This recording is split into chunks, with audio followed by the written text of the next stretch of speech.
Areena. This week, we dive into the wacky world of Eurovision and hear why things are looking hopeful for Finland. Our chances are the most amazing ever because we do have two entries. We have, of course, Erika Wikman from Finland, representing Finland, but we also have Kai representing Sweden. Fans also tell us why they're wild about the show. What makes me follow the contest year after year is the joy of the fans and just hearing the songs, discussing them with people, singing them with people, getting excited about, who will win or who will bring the most surprises. And it's brought so much joy to my life.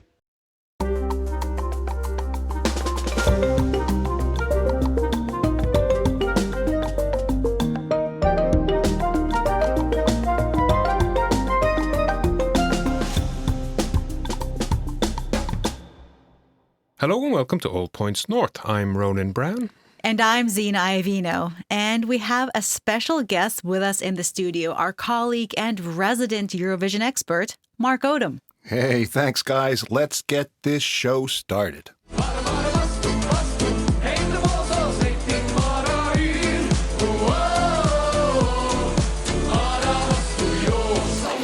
Now, if you don't recognise that tune, then where exactly have you been for the last 2 months? Because that is, of course, the sound of Kai and their ode to that very special aspect of Finnish culture, the sauna. But Kai will be representing Sweden in this year's competition. Yeah, that's right. A plot twist right from the start of this podcast. It's a Finnish band representing Sweden with a Swedish language song. And it, of course, means they're going head-to-head with their compatriot Erika Wikman in the battle to win that coveted glass microphone.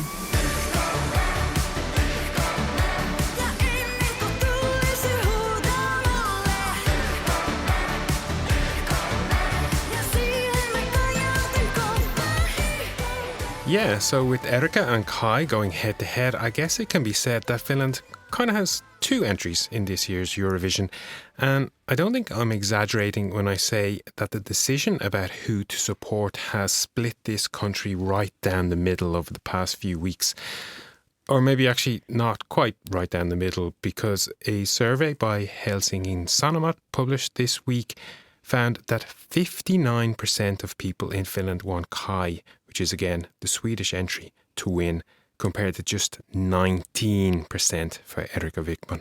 I mean, that has to hurt a little. That's ouch. But both acts are sweaty, to say the least. Well, that's true. We'll come to that. And in Kai's favour, Finns do have a taste for certain Swedish language songs. I know one in particular that was very, very popular this very time 30 years ago. You're obviously referring to Den glider in. I am indeed, yeah. So for any of our listeners not aware, this song, Den glider in, became something of an anthem for Finnish ice hockey fans after Finland won their first ever World Championship this very week, 30 years ago, 1995. The song had been the Swedish team's official tune before the tournament started, but Finnish fans sort of, what is the right word here, adopted it after Finland beat Sweden 4-1 in the final. And I think the celebrations that followed were the first ever recorded instance of Torilla Tavetaan. I think you're right about that, Ronan. But all that aside, the build-up to this year's Eurovision just shows once again that Finland is in love with this music contest. Now, this marks quite a change because not too long ago, Finland's relationship with the show was mostly marked by frustration and a string of disappointments. Yep. In fact, Finland has finished last in the contest 11 times. And the phrase, Finland, 0 points, used to be something of a standing joke. But I should mention that this hasn't happened for a while. No, Finland's been doing all right since hitting the high note in 2006, when Lordi won the nation's one and only Eurovision title with the hard-to-forget monster rock anthem, Hard Rock Hallelujah. Kind of sticks in the head, that one. It does, but although Finland hasn't won since that single victory nearly 20 years ago, they do seem to have found their stride in picking the right acts and songs, or at least they haven't received 0 points at the event for some time now. 2 years ago, as you might remember, Bulgaria came close to picking up a second victory for this country, securing the most televote points in Liverpool for Cha Cha Cha, but he ultimately finished as a runner-up to Sweden's two-time winner, Loreen. Actually, 2 years ago was when I first realised that this country has a deep love affair with the Eurovision because it went crazy. Or has it always been like that, Mark? Yeah, it's been pretty crazy since, definitely since Lordi, but it was definitely an embarrassment for those years before that victory. Indeed. But Cha Cha Cha as a Eurovision song ticks a lot of boxes, doesn't it? What do you think?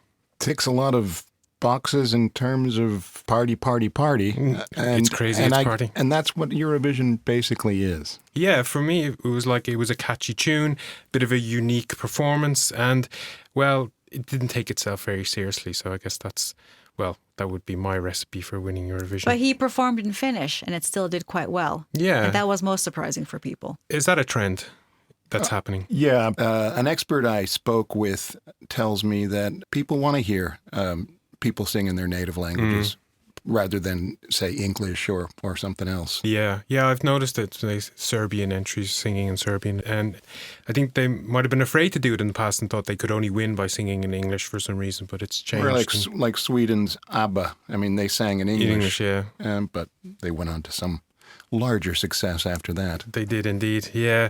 But going back 2 years ago, it was also the first time I ever heard the word bolero, and then I didn't seem to hear any never stopped hearing about it for about 2 months. But yeah, Finland still only has that one Eurovision win to its name, although it kind of has 2 chances of winning this year.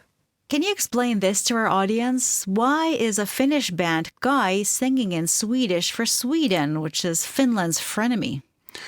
Well, the members of Kai are Swedish-speaking Finns, and they come from Österbottnia on Finland's west coast. And because they're from that part of the linguistic minority, they chose to enter Sweden's national selection process for Eurovision, which is Melodifestivalen.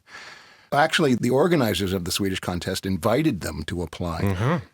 Erika Wikman, on the other hand, from Finland, came out of Finland's national selection pipeline, UMK, the contest for new music. And why didn't Kai enter UMK? Well, I'm not quite sure, but maybe they thought they had a better chance in Sweden. Or maybe the sauna satire plays better to audiences abroad? Maybe. But to recap how the pan-European contest works, the Eurovision Song Contest is an international music competition organized by the European Broadcasting Union, known as the EBU. Yle, our employer, and public broadcaster is, of course, a member of the EBU. Each country submits one original song performed live by a chosen artist or group. Points are split between national juries and public votes. And then what does the winning country get? Well, obviously they get that glass microphone, but they also get the right to host the contest the following year, although I know from somewhat personal experience that can get very, very costly, because if I make this podcast about me for a minute or two, I remember back in the 90s, Ireland won 4 out of 5 Eurovisions in a row, maybe from 92 to 96 or something like that. But I remember while people were very proud of Ireland's successes, there was also this anti-Eurovision sentiment that started to build because of the cost of hosting it every year. And if I remember correctly, the very last year that Ireland hosted it, one of the presenters welcomed the TV audience from across the continent by saying something to the effect that it was now Ireland's annual hosting of the Eurovision Song Contest, which I suspect didn't go down very well because Ireland hasn't actually won it since. Seems not. Well, Mark, as our Eurovision expert, you've looked into Finland's 2 Eurovision hopefuls. What can you tell us about them? Well, Erika's song was written and produced by pop music heavy hitters Kisu and Jori Roosberg. It's a double entendre-laden, unapologetic, bold song about sex. And it's decidedly from a female perspective. But apart from its German chanting chorus and title, can you help me with the title? No, it's okay. I think you're doing all right. Okay, my German isn't perfect, but it goes, Ich komme. That was very good. Over and over again. And it's the rest of the songs in Finnish. And it was an early top favorite among bookmakers to win the contest, at least for a little while. Okay, and it's a very interesting video as well too. If you haven't seen it, you can check it out on Yle Areena. So a Finnish language song with a German language chorus for some reason. I'm not sure why she's done that. But anyway, what about Kai? What can you tell us about them? Well, these three young men from Ostrobothnia have been making comedy and music since 2009 when they formed. Their past songs have also dealt with Finnish and as well as Swedish culture, complete with Nordic traditional folk and more pop influences. And they're also experienced stage performers with choreographed moves, so they have experience like that. And they co-wrote Bara Bada Bastu with Swedish songwriters and producer. The Swedish producer they collaborated with, Anders Wrethov, has had dozens of songs at Eurovision over the years, with 3 of them winning the contest. I have a question. As the third best Swedish speaker in the studio at the moment, given that both of you speak Swedish and I don't, what does it actually mean, Bara Bada Bastu? It means let's just go and have a sauna. Let's go have a sauna. Let's go sauna. Okay, very good. Now, who do we think is going to win? Well, bookmakers now say, at the moment, Sweden's act Kai from Finland has a 35% chance of winning. The closest competitor, Austria, is at 22%. Finland's entry by Erika Wikman, Ich komme, has only a 3% chance of winning. But that Eurovision expert, he said their predictions are not always right. Okay, but Kai is the clear leader there, and Erika maybe isn't coming then if she's only got 3% support. Well, I'm not in a position to say that. Okay, but it's all to sing for, so to speak. Exactly. Okay. Yeah, and anything else to add? What else have you found during your reporting on this? Well, the Finnish press gets excited anytime Finland's mentioned around the world, and this is no exception. Since Kai became Sweden's Eurovision act, the group has become a household name here.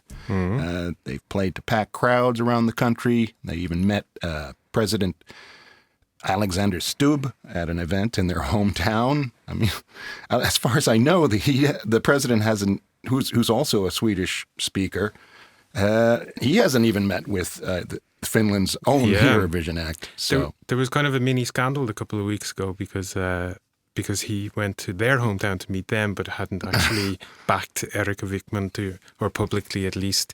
Like I said at the start, this has split the country down the middle. But thank you for all of that, Mark. And who are you personally going to be rooting for? Well, looking at the numbers, if I had the extra cash, I'd be all in on Kai. Okay, very good. Okay, so we've heard about the contestants, but what about the fans? We put a call out for Eurovision super fans to share their love for the contest with us. We did, and we got quite an overwhelming response. Yes, we did, and that tells us something, doesn't it? First up, here's Tomas, who said that the monster rockers Lordi first piqued his Eurovision interest. He told us he regularly gets Eurovision fever. As he grew up in a French-Spanish-speaking home, he had 2 countries to root for every year. But since moving to Finland, he told us that he's dropped his 2 Southern European flags to fully support Finland at the ESC. Now, when I moved to Finland, my passion for Eurovision literally explodes because it was the year of Karja and now more recently with Kai. And since then, I keep watching all the stats, all the odds, every poll, trying to predict who is going to win. And more recently, because I'm rooting for Bara Bada Bastu, I am really hopeful that they will win. And I keep playing the song every day, every morning to my girlfriend, which I think is quite fed up of it. So she's praying that the Eurovision day arrives soon. So while Thomas is a relatively new fan of the show, even if he's been watching Eurovision for at least 20 years, our listener Gary is much more seasoned. He sent us in this voice note. I am a Eurovision super fan for sure, and I'm heading to Basel for my 34th Eurovision trip. I'm excited to go back to Switzerland, where I visited my second contest back in 1989. Now, I still think Finland should have won in Liverpool 23, and my other big winner from Finland would be Playboy from 1966. Other big favourites, Fantasia from Ami Aspelund, Bye Bye Baby from Cat Cat, Lose Control from Waldo's People. So I want to wish you great fun with Eurovision 2025, and I hope to enjoy it too. A big hug from the UK. Yeah, there was an interesting theme from the messages we received over the past couple of weeks. Lots of people from outside of Finland could recall very specific Finnish entries from Eurovision's past, and they've even contributed something to Finland's tourism industry. This is Ivor. In 2024, I brought my newly converted friends from Washington, D.C. to UMK in Tampere. We had seen Carriers win the year before, and I knew we had to come and see the show live. After the amazing show, we also explored Finland, visiting Rovaniemi and Helsinki. I think we definitely surprised some locals when they found out that we traveled all that way just for UMK. And the voice notes didn't stop there, because the pull of the Eurovision Song Contest even extends to people from across the Atlantic. Here's Lauren. I was in my first year of nursing school at the time, and I was living on my own in Finland for the first time. I don't remember exactly how I stumbled on it, but I had nothing better to do on a Saturday, and I tuned in. My first impression that it was aggressively and unapologetically silly and fun and amazing. It was so cool to hear so many different languages. So it was like so different and so like uniting and healing in a way to see it and to feel included as a viewer. It really felt and continues to feel like no matter who you are or what your situation is, you're partying with millions of people. You belong, basically. I was completely hooked. In all these years, however, my favorite has never won the contest in all this time. Usually the grand final wraps up around 2 a.m. Finnish time, and I go to bed angry. But my fortunes may have changed when I watched Melody Festival, and that's a new one, in full this year to cheer on Kai. They were last in the odds, and they somehow managed to win the whole thing. I tell you, I screamed loud enough to wake the dead. So I hope that this year I don't go to bed angry, because all of Finland and Sweden will be just erupting in ecstatic chaos. And thank you for that message, Lauren. Let's hope you are celebrating come 2 a.m. on Eurovision night. And last up, here's another American APN listener, Leah, whose knowledge of the contest puts us all in the shade. I actually got into the song contest about 10 years ago when I was still living in the US. And at the time, it wasn't so well known there, but more well known in queer communities. And I was lucky enough to have a friend introduce me to the song contest. He showed me different classic performances like Lordi, Jedward Lipstick, The Singing Grannies, Erik Saade, Popular. And I was really hooked. I loved the campy performances best, the ones that were so over the top. And I just kept tuning in year after year. And then when I moved to Finland for my master's degree, my Eurovision fandom really became next level. I actually took a master's level course about Eurovision. It was about the contest's history, music, fashion, technology, politics. And it was actually taught by a professor who had been on the Icelandic jury. So he knew his stuff. And it was during that course that I got super interested in language in the Eurovision Song Contest. So I got into things like the different language restrictions throughout the years and what languages countries chose to have in their representative song when there weren't any restrictions. And I even wrote a 10-page final paper on non-lexible vocables in Eurovision. So those are things like la la la, na na na, cha cha cha, and how those are used and how those have been used, especially when countries send songs in one of their national languages that isn't English. Of course, there is rivalry and competition and politics. But what makes me follow the contest year after year is the joy of the fans and just hearing the songs, discussing them with people, singing them with people, getting excited about, who will win or who will bring the most surprises. And it's brought so much joy to my life. Leia touched on the political aspect there, and I guess, Ronan, we can't discuss Eurovision without mentioning it. Yeah, no, we can't, because even though the Eurovision Song Contest is strictly and avowedly apolitical, or at least it says it is, but that's not actually the case. We don't have time to dive into all of the controversies here, but from Finland's perspective, there's been a few. And the big one, of course, is the neighborly voting bias. So this means that voters often favor neighboring countries. Cultural and linguistic ties explain much of this trend, and Nordic countries, including Finland, also participate in bloc voting. Yeah, they do, and Finland is at a slight geographical disadvantage here up in the very north east corner of the continent, but it gets some benefits from it as well, because Finland and Estonia have always tended to give each other 12 points, especially in recent years. Here's Lordi reading out Finland's points allocation one year. The hottest, cutest, prettiest guy in the competition, Estonia. And Eurovision is often used to highlight LGBTQ plus issues despite being apolitical.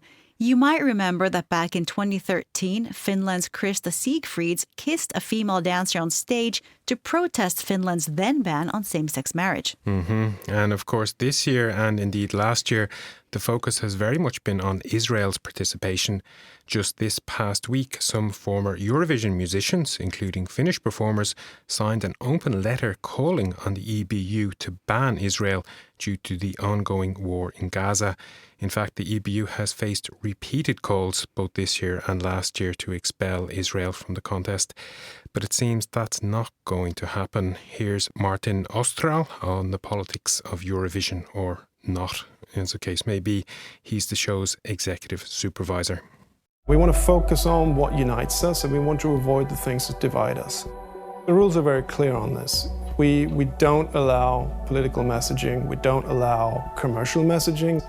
Of course, it's impossible for us to control everything that happens around it. And we know that the Eurovision Song Contest is sometimes used in a political context.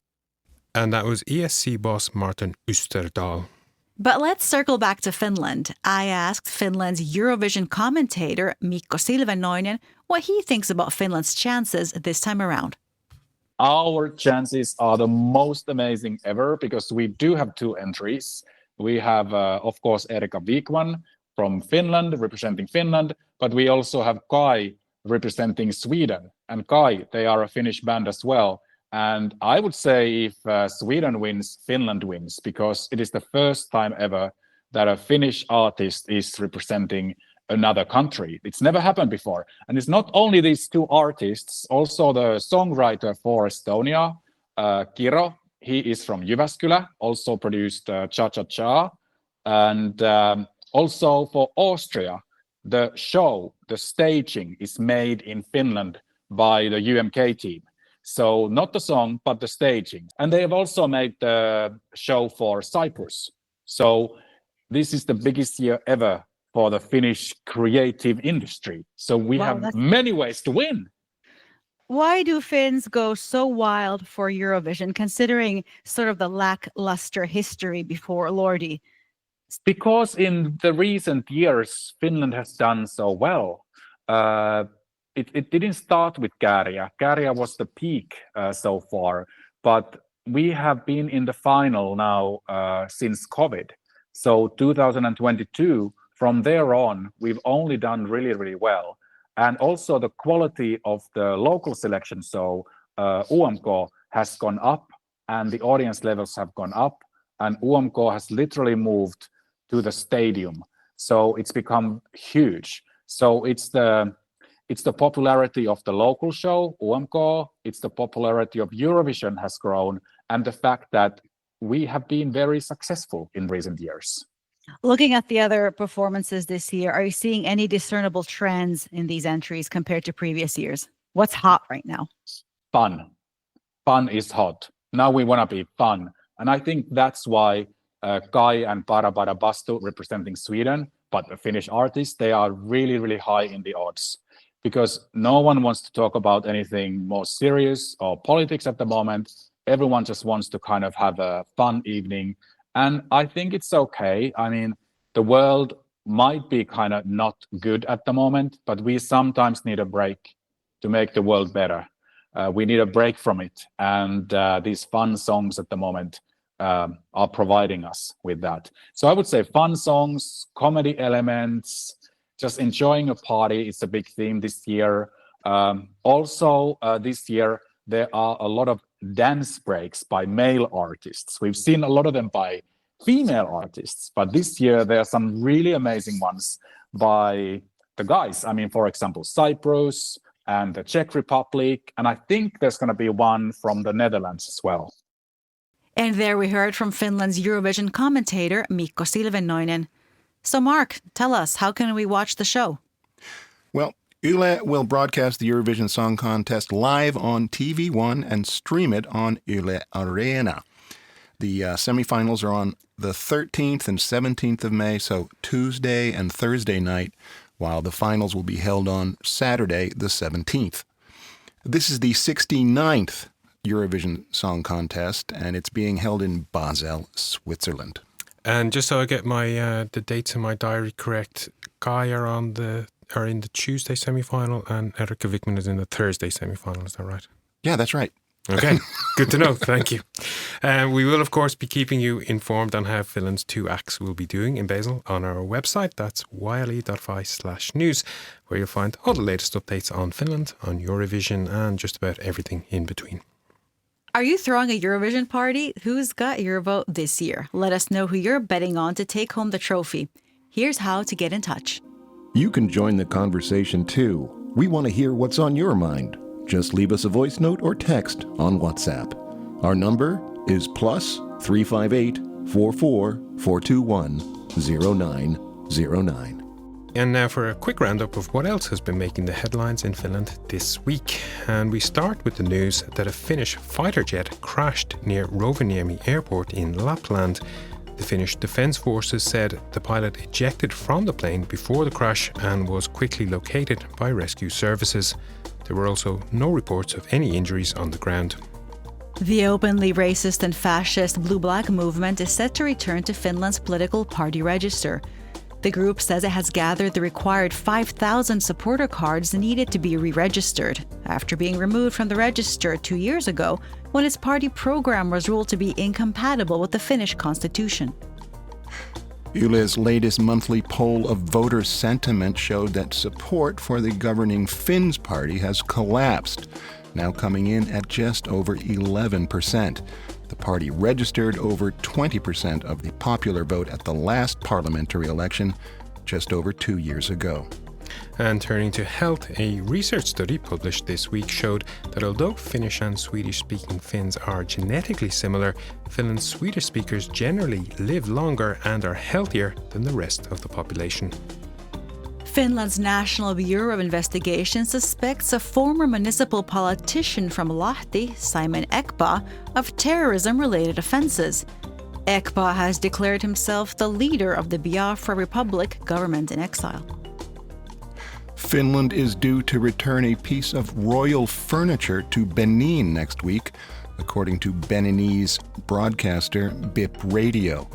The stool was taken by colonial-era French forces in the late 19th century from the Kingdom of Dahomey, located in present-day Benin.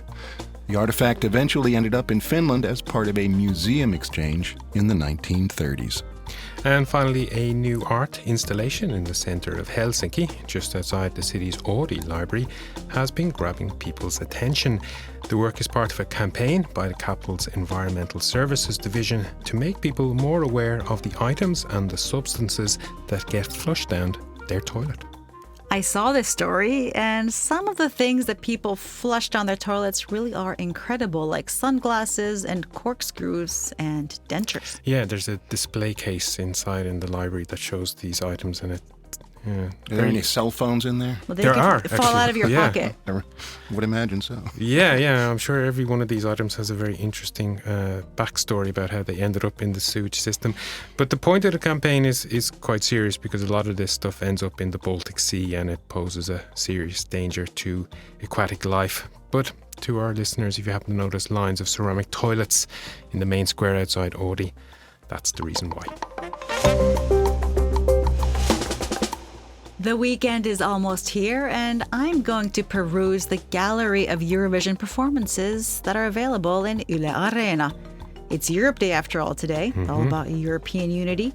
You can watch every participating country's entry there and make your decision in advance about who gets your dues points.